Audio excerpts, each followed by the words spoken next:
Regarde ça là.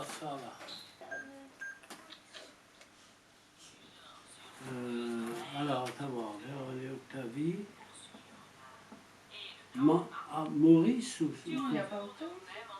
Elisabeth, René Julien. Non. On ne sait pas la peine. Ça, c'est le mariage de. C'est là qu'il est au fait. Ah ben les blancs, il est midi. Ouais. Oh bien, oui, Non, je suis un peu en avance. Mein Bitzerland, wie bist du so schön? Wie bist du schön, mein Heimatland, wo ich der Jugend Freud gekannt. Und singend zog durch Tal und Höhen, mein Bitzerland, wie bist du schön. Im Frühling holde Blumenpracht, am lichten Hängen und an Nacht, wenn Heckenrosen blühen und schlehen, mein Bitzerland, wie bist du so schön. Oui, ben moi je suis né à Montbronn, au numéro 49, parce qu'à ce moment-là, il n'y avait pas encore de rue, de nom de rue, et les enfants naissaient à la maison avec l'intervention de la sage-femme qui venait donc à la maison. Faire naître mes enfants, ça n'existait pas. Qu'on aille à l'hôpital pour une naissance. Je suis le troisième enfant. J'avais une sœur qui avait 11 ans de plus que moi, donc qui est née 1915. Marie. Marie. Et l'autre, c'est Juliette, elle avait 3 ans de plus que moi. Ma sœur, donc, qui avait 11 ans de plus que moi, tous les soirs, il fallait que je rentre le bois. Hein, quand j'avais, je ne sais pas combien, 7-8 ans, pour chauffer, hein, on faisait du bois et on chauffait tout, on cuisinait sur la cuisinière. Hein. Et ben, c'est moi qui devais rentrer le bois, c'est ma sœur qui avait décidé ça.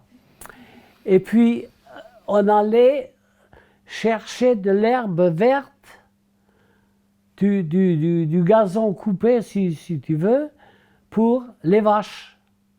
Alors, chacun avait sa... C'est Marie qui organisait tout ça, c'est elle qui commandait ça. Chacun avait son tas à porter à la maison. C'était pas trop loin, hein, parce qu'on avait un champ pas loin de la maison. Alors... Elle, Juliette et Marie, ils ont pris des petits paquets. Moi, je prenais tout en une fois.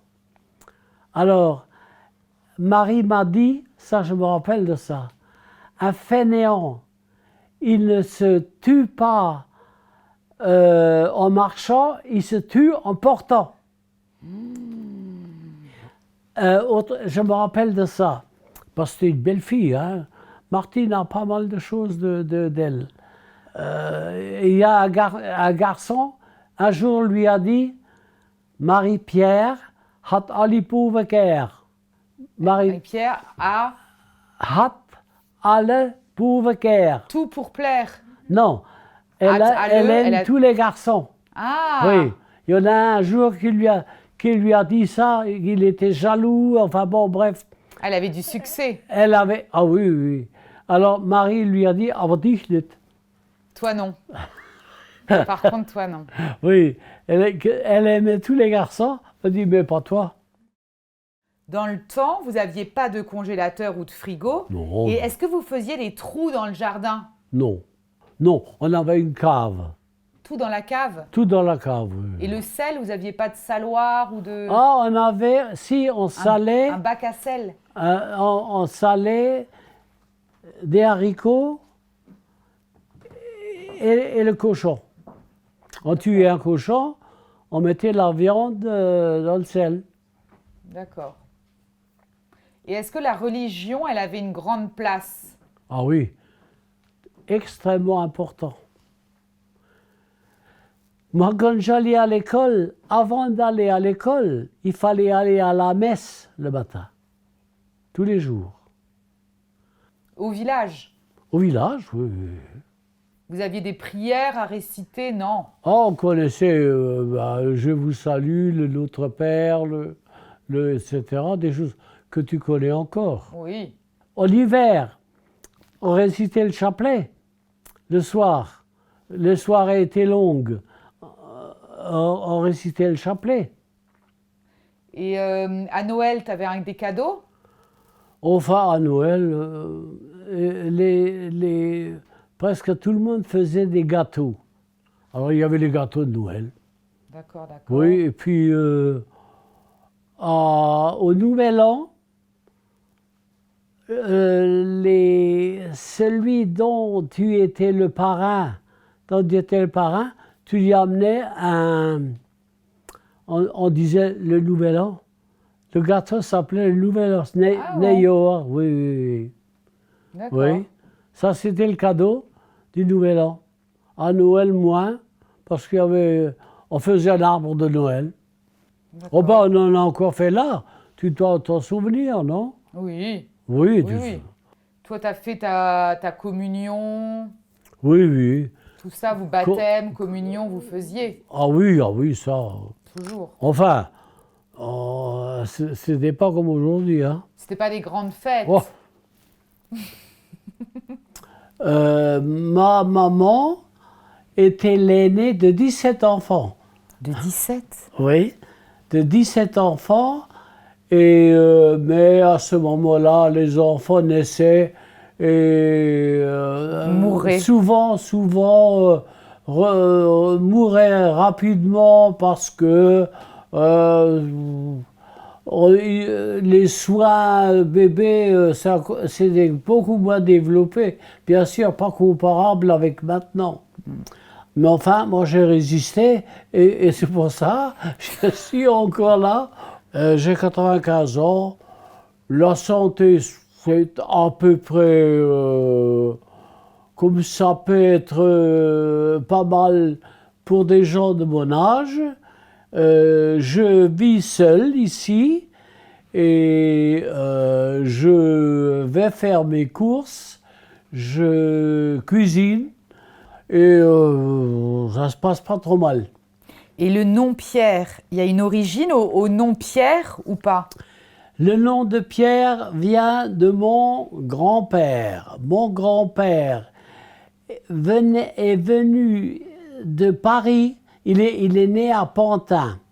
Il est venu de Pantin et après la guerre de 70, et il s'est marié, il s'est arrêté à Montbronn et puis il s'est marié avec ma grand-mère qui s'appelait Marie Tzion. Marie Tzion, qui également est décédée en 1940, oui, dans la Charente, à Barbezieux, oui. On n'a malheureusement pas pu retrouver sa tombe parce qu'elle a été enterrée dans la précipitation. Et puis, comme elle était très âgée, ça ne comptait pas beaucoup à ce moment-là. Et donc, toi, ton enfance, tu l'as vécue, du coup, à Montbronn. J'ai passé mon enfance à Montbronn. Seulement, lorsque j'avais 11 ans, je suis allé dans une école catholique à Antony. Antony, près de Paris. Et là, je suis resté jusqu'à l'arrivée des Allemands en France, hein, c'est-à-dire en 1940. Et à ce moment-là, l'école a été évacuée en 1940. Donc, nous sommes rentrés à la maison. Oui. Et j'ai été au lycée de Sarreguemines. T'étais lycéen là-haut. J'étais lycéen et en 1943, les Allemands ont eu la mauvaise idée de mobiliser les lycéens de première et de terminale, qui étaient la 7e et la 8e classe, puisque chez les Allemands, c'est l'inverse que de chez nous. Et là, on était mobilisés et on avait en même temps et classe et on était juste à côté des canons de DCA qu'on servait en cas d'alerte. En tant que tireur de la DCA, on avait une pré-alerte, donc qui était avant l'alerte qui annonçait l'arrivée des avions américains pour bombarder des villes. Mais on était toujours prévenu de ça lorsqu'ils traversaient notre position, parce que les Allemands avaient des espions à Londres qui leur signalaient que, par exemple, la 7e et la 9e division de bombardiers se rassemblaient au-dessus de Londres pour une probable attaque, par exemple, Saarbrück, Forbach, Berlin, etc., etc. En permanence, un des lycéens écoutait la radio pour écouter ces informations. Mais souvent, au lieu d'écouter ces informations, on écoutait Radio Londres, où le général de Gaulle donnait des informations qui étaient intéressantes, quoi, pour nous, les Lorrains. Et toute cette période-là, du coup, vous étiez lycéen et en plus... Et en même temps, soldat allemand. Soldat, d'ailleurs, aujourd'hui, j'ai la carte, je suis ancien combattant je bénéficie donc de régime d'ancien combattant parce qu'effectivement, lorsque les Américains passaient au-dessus de nous, on voyait des chapelets de bombes que les Américains lâchaient et on avait la chance quand ça ne tombait pas sur nous. Tu parles que l'école, on prenait ça à la légère. Hein? Puisqu'on attendait que l'alarme pour courir vite, il fallait qu'on soit en position de tir en l'espace de 3 minutes. Lorsqu'on était auprès des canons de DCA. Et c'était chacun son tour, les lycéens? Non, mais chacun avait sa position. Par exemple, il était régleur du canon, qui et il recevait des indications de l'unité de combat. Et ce réglage tenait compte de la vitesse du vent, de la rapidité des avions, etc., pour pouvoir tirer et avoir une chance de toucher les avions américains. D'accord. Et c'était la journée, la nuit? Il y avait pas de journée ou de nuit, c'était 3 minutes. On dormait sur la paille, hein, et on avait l'uniforme, 2 uniformes. Toi, tu dois l'avoir, les 2 uniformes là, non? Enfin, un des 2 au moins. En photo, je vois. En photo, oui. Ouais, ça me dit quelque chose, oui, avec la croix gammée. Alors, on avait la tenue de sortie était faite d'une tenue militaire avec la croix gammée sur le bras gauche, alors que l'uniforme de travail, c'était beaucoup plus simple, sans la croix gammée qui nous servait en cas d'alerte. La Lorraine était allemande. Les Allemands avaient occupé la Lorraine comme si c'était leur pays à eux. Personnellement, j'avais 2 beaux-frères qui étaient soldats de l'armée française avant la guerre. En 1940, ils ont été faits prisonniers par les Allemands mais relâchés rapidement parce que les Allemands les ont mobilisés après. Et les deux beaux-frères ont déserté l'armée allemande et un des deux était caché chez nous dans la cave. Ah oui, c'est vrai. Oui, était caché chez nous dans la cave. Et son fils, qui était né en 1939, ne connaissait pas son père. Ma sœur a d'ailleurs divorcé pour que les Allemands ne lui fassent pas d'ennui. Elle leur disait que non, je n'en veux plus. Et elle a divorcé avec son mari, alors que le mari était caché chez nous dans la cave. C'était où ça? Dans quelle cave? À Montbronn, À Montbronn. numéro 49, oui. Parce qu'à Montbronn, ils sont restés dans Tout leur maison. le monde est resté. Ou les trois quarts, presque tout le monde est resté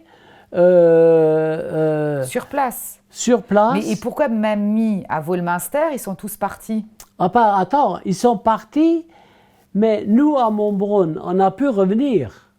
Mais à Volminster, ils n'ont pas pu revenir parce que les Allemands ont agrandi le champ de tir de Bitch pour essayer des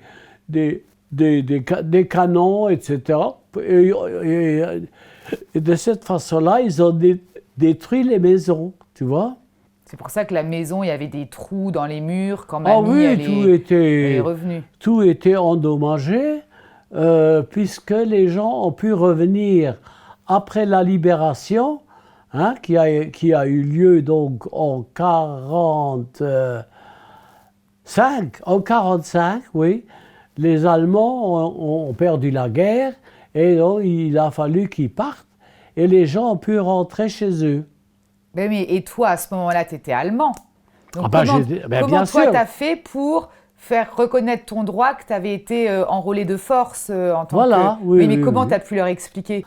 Alors, lorsque les Américains sont venus nous libérer à Montbronn, ils ont dit, voilà, tous les anciens enrôlés dans l'armée allemande, vous allez ramener les armes et les uniformes à la mairie.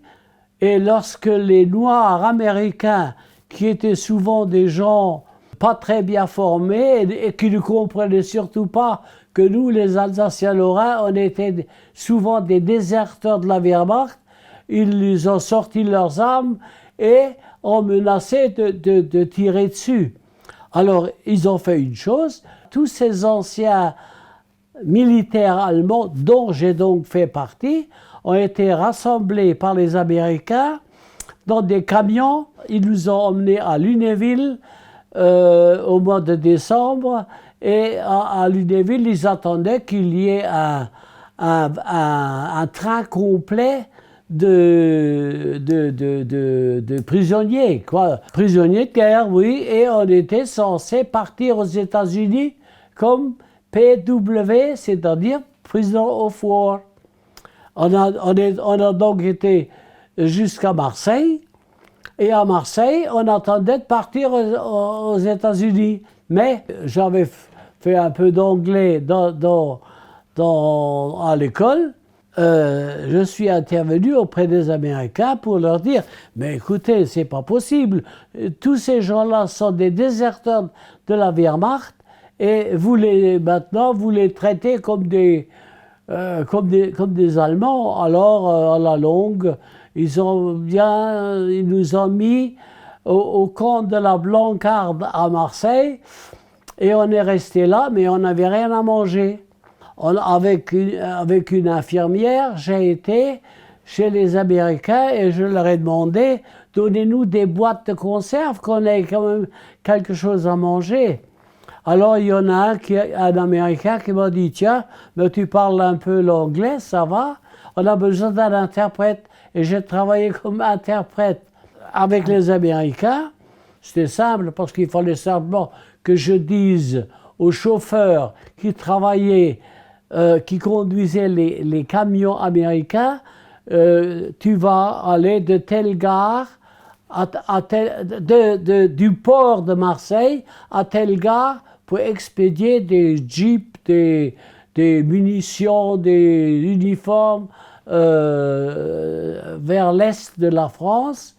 Et nous, les anciens donc prisonniers des Américains, on a pu rentrer chacun chez nous à la maison. Une fois la guerre terminée, on avait des prisonniers allemands qui travaillaient, qui sont restés chez nous à travailler dans les fermes, etc., chez les paysans en Lorraine.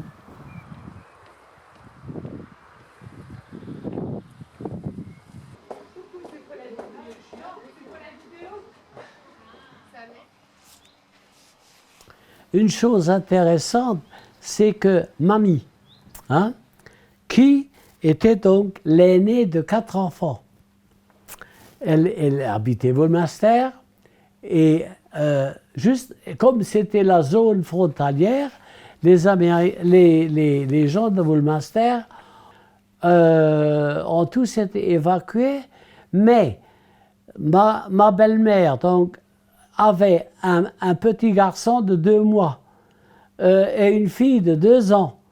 Le petit garçon, c'est Gérard Sévère.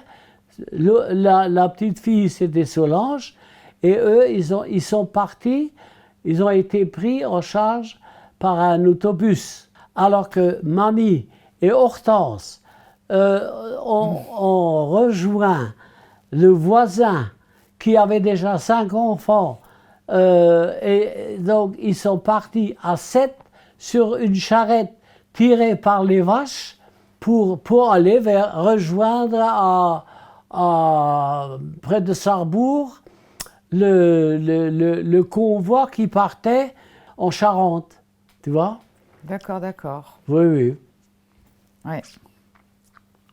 Et eux, ils sont restés en Charente 3 ans. Oui, oui, parce qu'ils ne pouvaient pas rentrer puisque les Allemands avaient agrandi le champ de tir de Bitche. L'agrandissement comprenait Volminster, donc personne ne pouvait rentrer à Volminster. D'accord. Le premier jour qu'on est arrivé, et c'était à Sarrebruck, le premier jour qu'on est arrivé, j'ai dû monter la garde. On m'a donné un fusil, des balles, un fusil Lebel, c'est des anciens fusils français, des balles, et on m'a dit, voilà, tu es de garde de minuit à 2 heures. Tout d'un coup, j'entendais pas. Et on m'a dit, tu dis, halte, qui va là, et tu mets une balle, et si le type il n'arrête pas, tu tires dessus. C'est horrible. Oui. Alors, je n'entendais pas, je descends mon fusil, je charge, je mets une balle dans le chargeur du fusil, et je dis « Halt ! Verda !» Parole, c'est-à-dire « Halt, qui va là ?» Le mot de passe. Quand le type, la personne a entendu que je chargeais le fusil, il dit « Arrête, fais pas de bêtises, je suis le directeur de l'usine qui rentre à la maison. » Alors, bien sûr, je le laissais venir tout en gardant mon fusil chargé en sa direction. Mais enfin, il s'est montré les mains en l'air, mais il connaissait pas le mot de passe, puisque, comment veux-tu le connaître? C'était quoi les mots de passe? C'était des noms? Ah ben non, tous les jours, ça changeait. Je sais pas, moi, Hitler ou Joseph ou tout ce que Ah ouais. Voilà, ça, il fallait connaître. Et toi, quand vous tiriez sur les avions, il y en avait que vous loupiez, il y en avait que vous arriviez quand même? Parce que vous n'étiez pas formé pour. Ben, on n'avait pas... Enfin, on faisait ça par obligation, on faisait ce qu'on nous disait de faire. Oui. Hein. Mais c'était des gros canons. Ah, c'est des canons de 88. Et dans le 88, donc, il y en a un qui réglait, d'après les transmissions qu'il recevait du haut commandement, il réglait le temps pour exploser, parce que la DCA ne tire pas à tir direct. sauf des petits canons ou des mitrailleuses. Il fallait compter la vitesse de l'avion qui se déplaçait Ben dans oui, la direction. ben oui. Il fallait compter la vitesse du vent qui pouvait faire bouger l'obus. Il y en a qui réglaient ça, d'autres mettaient l'obus dans le canon et le dernier tirait. Vous étiez combien sur un canon? 3? Oui, À peu enfin près. au moins 3 ou 4 si tu veux. D'accord, 4 ouais, c'était disons. des gros Oui. trucs. Et vous chantiez les chants allemands. Ah ben, Ça, t'en connais encore ou pas? oh oui, bien sûr. Et il n'y avait pas un faux chant où à la place de dire un truc, vous disiez un autre? Voilà, C'était alors quoi, je vais ce te truc? dire, oui. L'hymne national allemand, c'était Deutschland, Deutschland über alles. Hein? Über alles in der Welt. Alors, après ça, Hitler en a rajouté un bout. Die Fahne hoch, die Reihen festgeschlossen, es a marschiert in unserer Reihe mit. Alors, nous, on remplaçait ça à l'école, parce que pour un oui ou un non, il y avait une assemblée générale du lycée. C'est au lycée, hein, je te parle ça. D'accord. Nous, on remplaçait ces paroles. Quelqu'un avait trouvé ça. Honneur et gloire au général de Gaulle. Il combattra à côté des Anglais. Il chassera les Boches de l'Alsace et de la Lorraine. Et pour toujours, nous resterons français. Alors, le directeur, il écoutait, il a dû remarquer, c'est sûr, que c'était pas le mêmes paroles totales. Alors, il écoutait ça et ça se mélangeait, et puis bon. Et ils étaient quand même sympas, tes amis lycée. Tu avais des amis au lycée. Oh, Il y avait quand même une ambiance. La classe complète ils étaient sympas. Il y avait quand même une bonne ambiance. Oh oui, mais il n'y avait pas d'allemand. Il y en a un qui allait au lycée de Sarreguemines. Eh bien, ils habitaient Saarbrück. Mais tous les autres, c'était des gens comme moi dans Lorrain. Et au niveau de la nourriture, tu as souffert de la faim? Enfin, de la faim. Je n'ai pas souffert de la faim. Mais de toute façon, le menu était simple. On passait avec une gamelle et tu avais droit à 3 pommes de terre, un coup de sauce et une espèce de viande de semelle de chaussures. Alors tu avais ça, et puis ça te plaisait ou ça te plaisait pas. Tu mangeais ou tu mangeais pas. Ça, on ne te demandait pas si ça te plaisait. D'accord. Et vous étiez au courant de tout ce que Hitler il avait fait avec les Juifs, les handicapés? Non. Voilà, non. Ça, personne ne savait. Personne ne savait. Mais on vous aviez pas été informé? On n'a pas été informé. Non, on ne savait pas. Bon, moi, j'ai vu des gens ramassés comme ça, avec souvent l'aide de la police française, hein, qui les faisait partir dans des wagons à bestiaux, et puis ils atterrissaient dans ce qu'on appelle la Shoah, là maintenant, hein, les pauvres. Et toi, pendant toutes les années, là, tu n'avais pas de nouvelles de tes parents? Ou tu rentrais des fois les week-ends?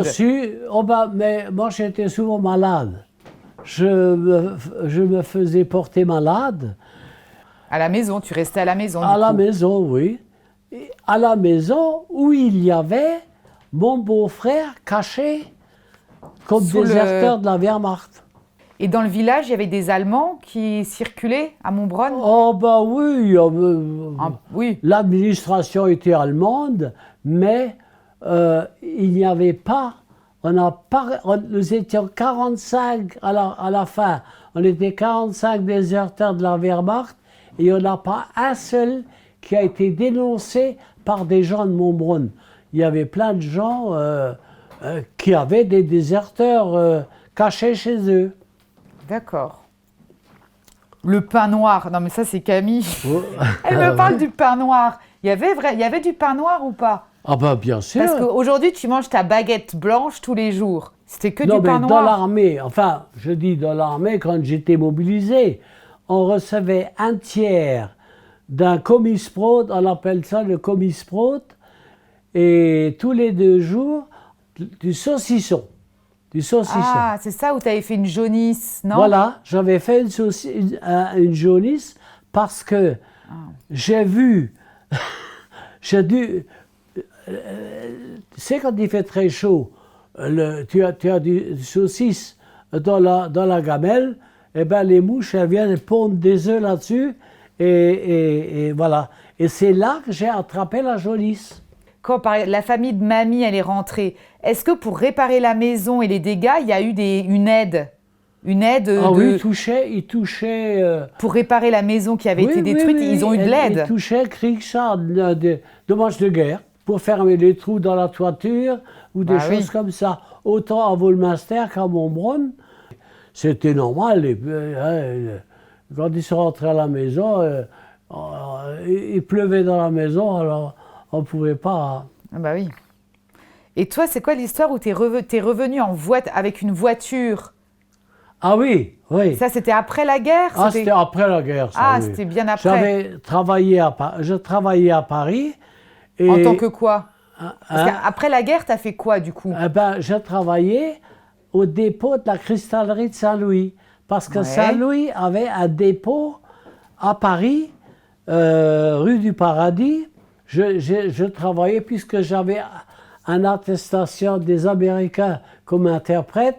J'ai travaillé à la cristallerie de Saint-Louis comme interprète parce que les Américains sont venus énormément acheter du cristal de Saint-Louis. Tous les services vases, Tommy et ben tout oui. le vase. Ça, c'est un vase de Saint-Louis, là. Ils venaient acheter pour des sommes importantes. Et pourtant, mon directeur, il ne m'aimait pas du tout. Je ne l'aimais pas non plus. Mais alors, pour l'emmerder, j'amenais des Américains qui lui demandaient comment on faisait ci, comment on faisait ça. Et il était furieux, mais il pouvait pas il avait besoin de moi, et il ne pouvait pas me foutre dehors. Tu vois. Ouais. Alors, les Américains venaient, ils disaient, je veux 10 services comme ça, 15 vases comme ça, etc. etc. Ils payaient, bien sûr, ça faisait rentrer de l'argent à la cristallerie. D'accord. Et là, tu as travaillé combien de temps là-haut? Oh, peut-être à peine 1 an, et après je suis retourné au lycée de Sarreguemines pour faire le bac. hein. D'accord. Et j'ai donc fait le bac, parce que si tu veux, l'instruction était bâclée. Hein? Et de toute façon, comment veux-tu quelqu'un qui fait de l'allemand pendant 4 ans, qui fasse un bac français? C'était presque comme un certificat d'études aujourd'hui, aussi facile.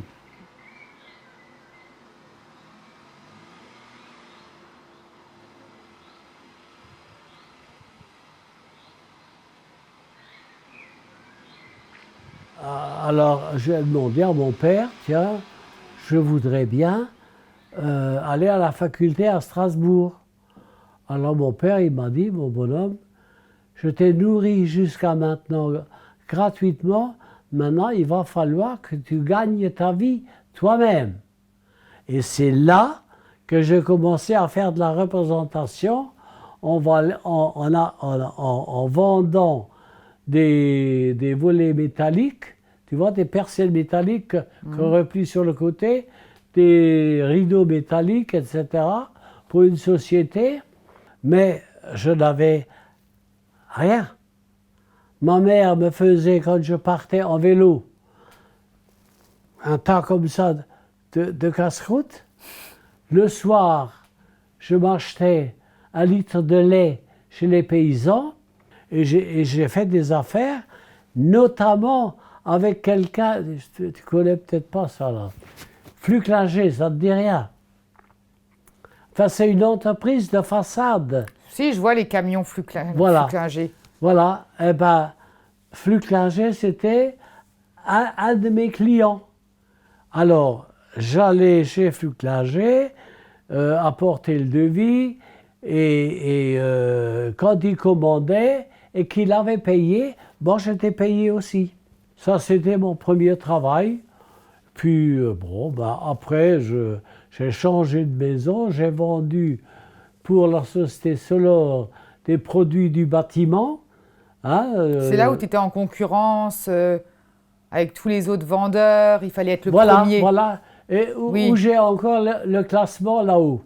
Alors, j'avais un client qui s'appelait le CMPM, Comptoir des matériaux du port de Metz. Eh bien, j'ai racheté un tiers, des 3 associés, 2 autres associés et un troisième qui ne s'était pas entendu avec les 2 autres. Il est parti et il m'a vendu ses parts. J'avais donc un tiers du CMPM et les représentants du CMPM, bien sûr, ils ne pouvaient vendre que mes produits. C'est ça qui nous a permis aussi de se débrouiller pas mal.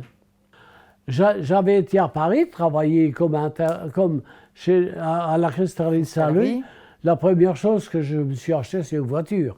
Comme un jeune qui a roulé en vélo, il s'achète une voiture. Je me suis acheté une voiture et quand ma mère m'a vu arriver avec une voiture, je me rappelle, c'était une Matford. Et cette Matford, je suis arrivé devant la maison. Ma mère m'a dit, ah ça, pas question que tu laisses ça devant la maison. Tu vas la mettre derrière la maison parce que qu'est-ce que tu crois que les gens vont dire que tu aies une voiture comme ça? Ils vont dire c'est impossible, quoi. Comment il a Et fait? alors, je suis reparti avec... J'étais venu pour 2-3 jours en voiture, tu vois. Mais il n'y avait pas encore d'autoroute. Ça n'existait pas, tout ça. Et enfin, je suis retourné à mon travail à Saint-Louis, et puis après, j'ai changé enfin, pour aller finir au CMPM, là. Et du coup, mamie, tu l'as rencontrée quand, mamie? Eh bien, mamie, je l'ai rencontrée, je vais te dire, lorsque j'ai vendu des volets. Ah, les volets pliants, là? Voilà, des volets pliants qui sont encore après la maison aujourd'hui. C'est vrai? Oui, oui. Ah, je savais Solange, pas. le soir, elle ferme les volets. Ah, c'est drôle. Oui, oui. Donc c'était Et de la alors- bonne qualité. Ah, oui, Tu vendais c'est de la ça. bonne qualité. Ah, je vendais de la bonne qualité. Alors, j'y étais, je dis, voilà, ils avaient 2 filles, Hortense, enfin, les autres étaient nettement Solange plus était trop 10 ans de petite. moins, oui. 10 et 12 ans de moins. Alors, il y avait Hortense qui avait déjà un petit copain, enfin un copain, si tu veux. Et ce copain, c'était René Mesmer, Ah bah oui, hein? Le vrai père le père de Philippe. oui, oui. Hein? Il était encore chez moi hier soir, Philippe. Les Mesmer, c'était une grande ferme à Bitche. Et René, il passait chez les paysans pour battre le blé. Il avait une batteuse qui transportait avec un tracteur et il a rencontré Hortense Dans un là, champ. à ce moment-là. Et puis l'affaire s'est faite. C'est Hortense, c'était la petite mignonne là. Hein, Octavie, plus simple, beaucoup plus réservée. J'ai dit tiens, elle est sympa cette fille-là. Hein. Puis là, c'est comme ça s'est fait. D'accord. Donc tu l'as rencontrée chez elle, quoi. Voilà. Ok, En ok. lui vendant des volets. En lui vendant des volets. T'étais Je me suis né, on s'est marié en 54. Donc c'était un peu avant le mariage, oui, 26, 27 ans, quoi. Oui, Ah, c'était oui. pas tout jeune, en fait. Oh, je n'étais pas pas- tout. Oui, c'était quand même un âge, oui. C'était un âge. Oui, normal. Enfin, maintenant, Oui, c'est voilà. encore plus tard. D'ailleurs, on s'est mariés le même jour, ensemble, Hortense et René Mesmer. et Octavie et moi. On a été à la mairie ensemble, hein, bien sûr. Il y avait un René Mesmer, un René Pierre, un Hortense Sévère et Octavie Sévère. Ils étaient perdus. Bah oui. C'était oui. c'était pas très... Alors le gars, il a commencé par dire, voilà, nous allons marier René Pierre avec Hortense Mesmer. Oh, je dis, ah, c'est pas celle-là, c'est l'autre. Et ah oui, par rapport à mamie, toi, tu as été acceptée par la belle famille rapidement? Pas Je sais trop. que non, c'est pour ça. Pas trop, pas trop. Parce que elle avait 4 enfants. Hein? Pas de mari. Il était mort. Comment elle s'appelait, la maman de mamie? Denise. Denise. Oui. 4 enfants. Alors, moi, j'avais quand même 27, 28 ans, donc j'étais pas tout jeune. Hein? Alors je dis, voilà, je viens pour demander votre fille en mariage. Or, la maman de mamie, elle s'est renseignée auprès du curé de Montbronn, qui ne m'aimait pas du tout. Alors elle m'a dit, ah non, je ne veux pas que vous mariez avec ma fille. La grosse déception. Enfin, je lui avais vendu les volets, d'accord, mais enfin, c'était quand même la grosse déception. Hein. Mais Octavie et moi, on se... Oui, mais et après, elle a fini par accepter après avec le temps. Ça s'est passé de la façon suivante. Octavie avait été chez une camarade de classe pendant la guerre à... Comment s'appelle ce pote-là? Enfin, ouais, je vois. Elle était déjà mariée aussi avec... elle avait un mari. Hein? D'accord. Alors, moi j'ai dormi avec le mari et les 2 filles ont dormi ensemble. Hein? Alors bon, et alors je l'ai ramené à Sarreguemines. Je dis tiens, je vais te ramener jusqu'à Sarreguemines, comme ça tu prends l'autobus à Sarreguemines. Arrivé à Sarreguemines, tu sais comment ça peut se passer dans des conditions comme ça, l'autobus était parti. Alors elle a téléphoné à la maison, à sa maman. Elle dit, voilà maman, j'ai raté l'autobus. Alors sa mère a dit, oh, bah, attends, je vais t'envoyer un chauffeur, puisqu'ils avaient une entreprise à ce moment-là. Je vais t'envoyer un chauffeur. Alors Octavie lui a dit, oui, mais je ne suis pas tout seul. Elle dit, ah bon, t'es avec qui? Ben, avec René Pierre. Oh, ben là, vous venez tous les 2 à la maison, et puis c'est là que tout était arrangé.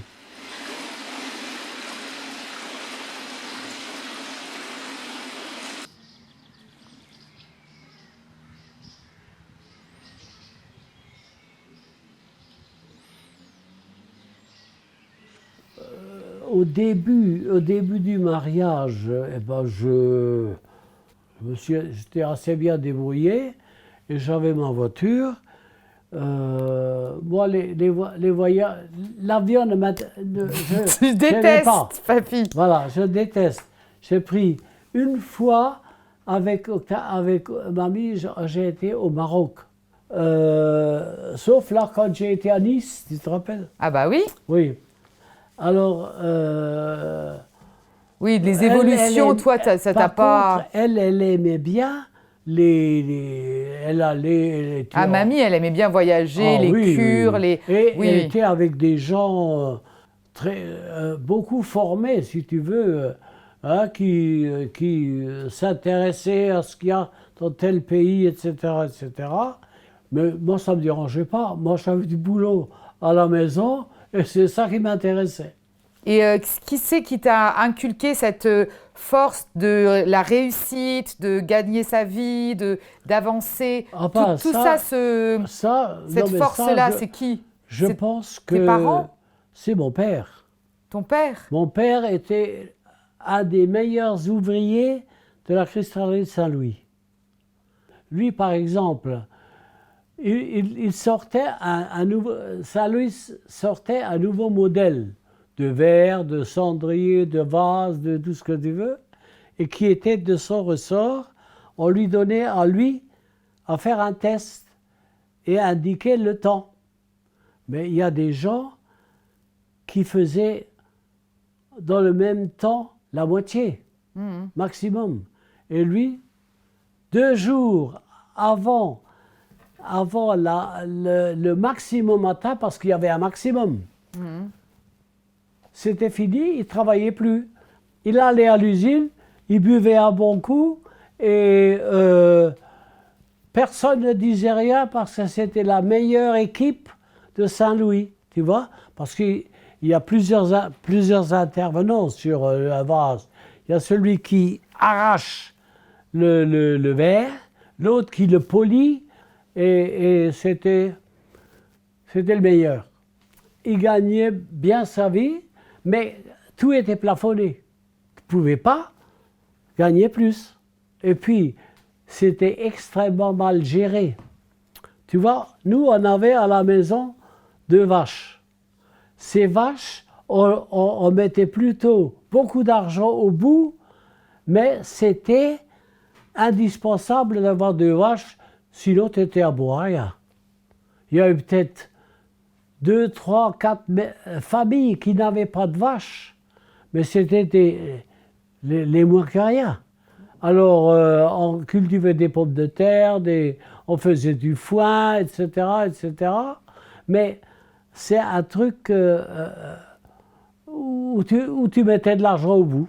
Et alors, on achetait tout dans 2 épiceries, mais on avait un carnet. Tu voulais 1 kilo de sel, tu n'avais pas d'argent. Tu avais le carnet.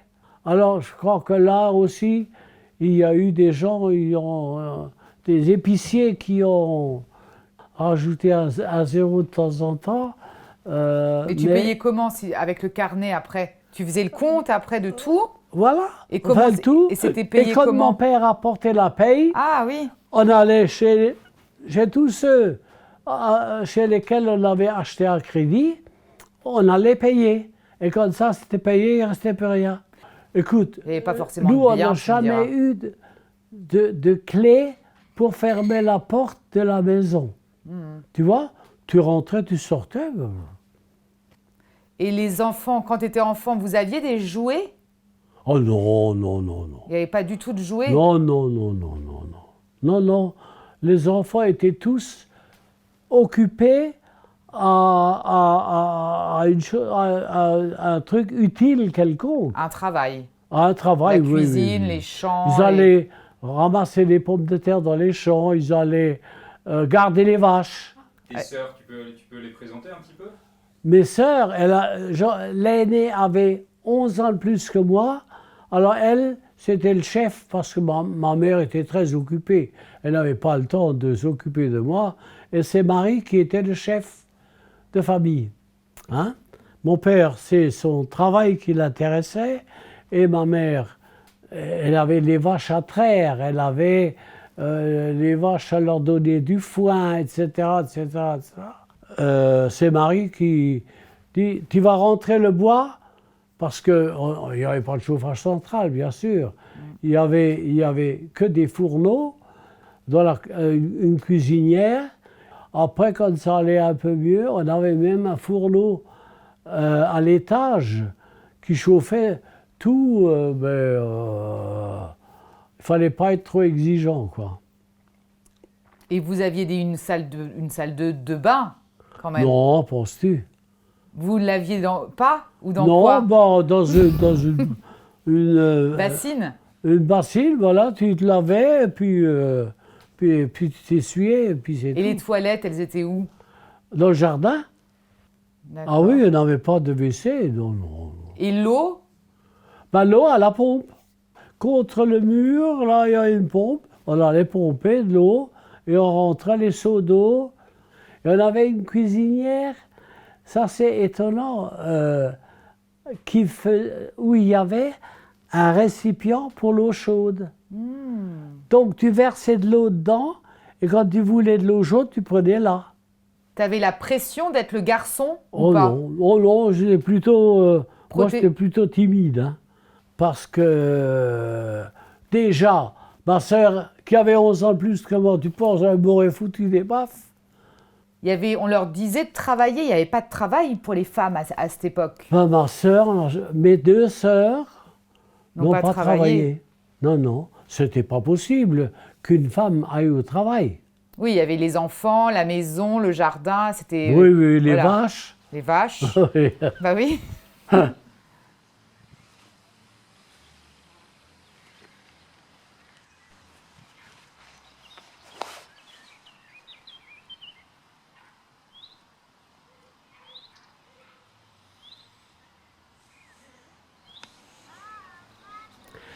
Chez Solor, j'ai pris ma retraite, j'avais 56 ans. Parce qu'à ce moment-là, il y avait une loi que Mitterrand a fait publier. Si tu prends ta retraite, tu touches 70% de ton salaire. C'est-à-dire que j'allais toucher 70% de mon salaire, mais comme j'avais d'autres idées à faire ceci encore, à faire ça, etc., j'ai tout de suite été d'accord, sauf que, comme j'avais le statut de représentant de VRP, et un VRP, on considère 30% de son salaire comme frais de déplacement. Donc je touchais 70% sur 70%, mais je m'en sortais encore bien, disons. D'accord. J'ai gardé mes actions au CMPM, puisqu'on touchait quand même des dividendes aussi. Hein. Et ça, après, que tu as arrêté bien plus tard. Bah, Le oui, CMPM. j'ai arrêté avec les deux autres. On a vendu le CMPM. Et ça, c'était quand? Vous avez quel âge quand vous avez vendu? Attends, bah, 80, oh, peut-être... C'était quoi? 10 ans après? La euh, retraite? À peu près, oui. À peu près 10 ans après. J'étais au CMPM. M'a mis, comme moi, tous les deux, parce que les femmes étaient aussi actionnaires. Voilà. Voilà, Mm. oui. Et après, tes projets, une fois à la retraite, toi, ça a été quoi? Le jardin, j'ai jardiné. J'ai été dans le Midi pour Marie-Claire. Tu le sais, ça, hein? Voilà, les rénovations, Oui. la route de Thionville, Voilà. tous les... Voilà, Voilà. la preuve, hein. La route Encore de Thionville, aujourd'hui. la maison était construite dans un champ, un jardin, et maintenant regarde tout ce qu'il y a tout autour, là. Quand est-ce que tu es arrivé dans la maison là? Eh ben, 57, en 60. Et cette maison-là, tu l'avais... comment vous êtes arrivé là? Eh ben, c'est simple. Mamie, elle pensait qu'à Queuleux, il y a les gens bien. Alors, c'était marqué, il y avait une place à vendre à Queuleux. On a été chez le notaire qui avait fait l'annonce. Mais enfin bon. Alors, le notaire nous a dit, maintenant vous savez, j'ai aussi des maisons. Il m'a dit, ben voilà, j'en ai une par exemple à Sichazel. Il était 11h du matin. À 11h du matin, on a visité la maison à Sichazel. À 3h de l'après-midi, on a signé le compromis. Parce que ça nous convenait à tous les deux vraiment bien. Hein. C'était quoi ton rôle de père et de mari ou Oh, pas tant que ça. Hein. un rôle de papa quand même? Oui, bien D'autorité, sûr. enfin, Bien sûr. Martine, premièrement, Martine, la meilleure à l'école. Ça, c'était pour moi une très grande satisfaction. Bon, Jean-Luc, Je peux c'est pas empêcher de pas rire. tout à fait pareil, mais hein, Mon père, il n'était pas bon élève. il n'était pas mauvais et il ne nous a jamais amené d'ennui ou appelé chez le directeur ou ceci ou cela. Jamais.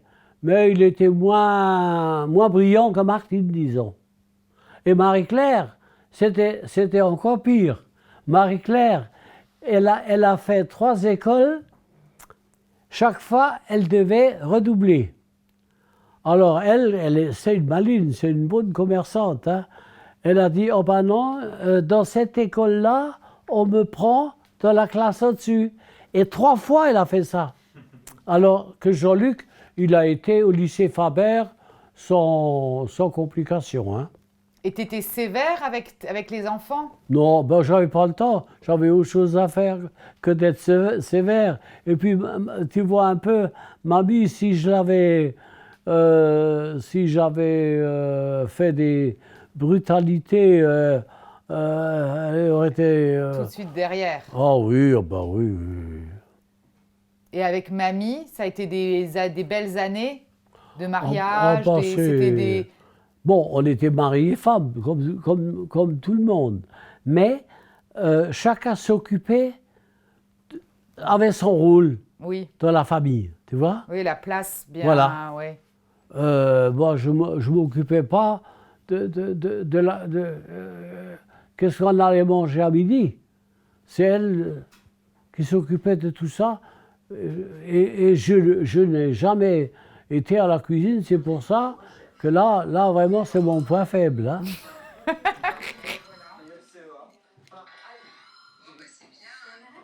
Par Alfred Sauvy, spécialisé dans l'étude démographique. Non, Brigitte Patricia. Et là, je dis non. Tes enfants, est-ce qu'il y avait des caractéristiques sur tes 3 enfants? Enfin, des petits ou des anecdotes, ou je sais pas, Oh, par rapport bah. à Jean-Luc, Marie-Claire, Martine. Oh ben Jean-Luc était timide, hein. Un jour, mon père, alors tu vois comme la vie était à ce moment-là, il a dit voilà, j'avais une voiture. Alors, comme c'est lui qui payait, Octavie reste à la maison.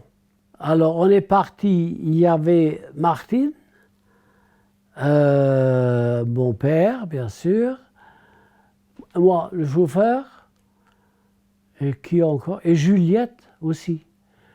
Et Octavie est restée à la maison, elle a nourri les cochons de Juliette, hein, qui avait des cochons, et je me rappelle de ça. Les cochons sont sortis, et Jean-Luc, il était là, il était complètement Apeuré. Des cochons. affolé. Et Marie-Claire, bah, elle était un peu turbulente, non? Oh oui, oh là, difficile. Oui, elle était vraiment difficile. Déjà, au début, Martine et Jean-Luc, ils allaient à l'école le matin, quand on habitait rue de Thionville, là. Et alors, Marie-Claire, elle dormait le jour, et toute la nuit, elle se promenait dans la maison. Alors, et elle était difficile. Elle en a eu, je peux te dire qu'elle en a eu des fessées. Moi, elle en a eu des fessées, hein, je te le dis. Octavie lui avait mis des collants parce qu'il faisait froid. Et elle ne voulait pas de collants. Elle était chercher les ciseaux, elle a coupé les collants autour des jambes, et puis elle avait un short. Quand il fallait faire la vaisselle, ah ben, j'ai pas encore fait mon piano. Et juste le temps de faire la vaisselle, que la vaisselle soit finie, et le piano était terminé. Et Martine, elle était plutôt bonne élève, mais... Oh, c'était la meilleure de la classe, hein. D'accord. Ah oui. Et elle, oui. elle disait que c'était dur, le patois, parce qu'elle a commencé à parler allemand Oui, oui. quand elle est née avec la Ah, bien grand-mère. sûr, hein. Mais et toi, juste toi aussi, tu as eu cette difficulté, patois, allemand, français? Oh, ou bah, non? c'est-à-dire que j'étais à l'école, alors, de toute façon, ma langue parlais quoi? maternelle, c'est un patois allemand. Aujourd'hui, non, bah, parce que Hortense n'est plus là. Peut-être déjà Oui, vous parliez ça de façon naturellement, de c'était pas façon, toi. voilà, c'était tout à fait naturel. Alors, le français, bon, bah, le français, bah, Toi, je tu l'ai l'as appris- appris à je l'ai l'école, appris à l'école, oui, oui, comme oui. l'anglais. Et après, moi, c'était aussi la question, qu'est-ce que tu peux transmettre ou les valeurs importantes, les choses que, je sais pas. Qu'est-ce Ah bah, que... là, les valeurs importantes, c'est de se fixer un but. Moi, chaque fois que j'ai changé d'entreprise, je demandais à celui qui m'embauchait combien gagne le meilleur. C'était mon raisonnement. Combien gagne le meilleur, je vais le battre. Pourquoi? Oui, bah, mon père était comme ça. Hmm.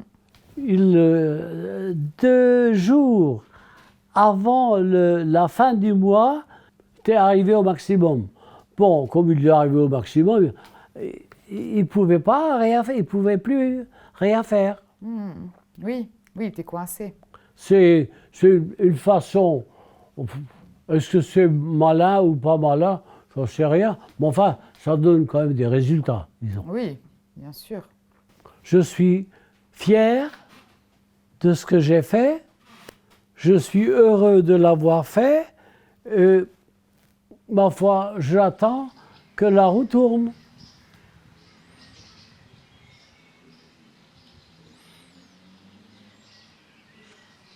Disons, les changements sont tellement énormes Énorme. que on a du mal à s'imaginer des choses pareilles. Tu vois un peu, Martine, partir avec les vaches, retourner le champ. C'est tellement la différence entre mon enfance et là, C'est un fossé, c'est quoi. impensable. Impensable. Impensable. Waouh! Regarde. Crache du feu! Oh, ça, à mon avis, c'est une belle histoire. Im Herbste noch der Laubwald bunt, tut zaubern seine Schönheit kund. In naturreichen Farbentönen, mein Bitcherland, wie bist du so schön. Wie malerisch im Winter dann, wenn weiß der Schnee im grünen Tann. Oh, welche Lust, dich so zu sehen, mein Bitcherland, wie bist du so schön. Gott schütze mir mein Heimatland, das friedlich liegt am Wasgaurand. Dann niemals wie wir es anders sehen, mein Bitcherland, bleib ewig schön. Bravo! Tu voulais un café, toi? Non. Il est 17h20. Oh non, Non? Vous voulez pas de café? Non, merci, mais je- Si vous avez envie, hein. Après, je dors pas. Après, je dors pas avec du café. Je suis trop sensible à la caféine.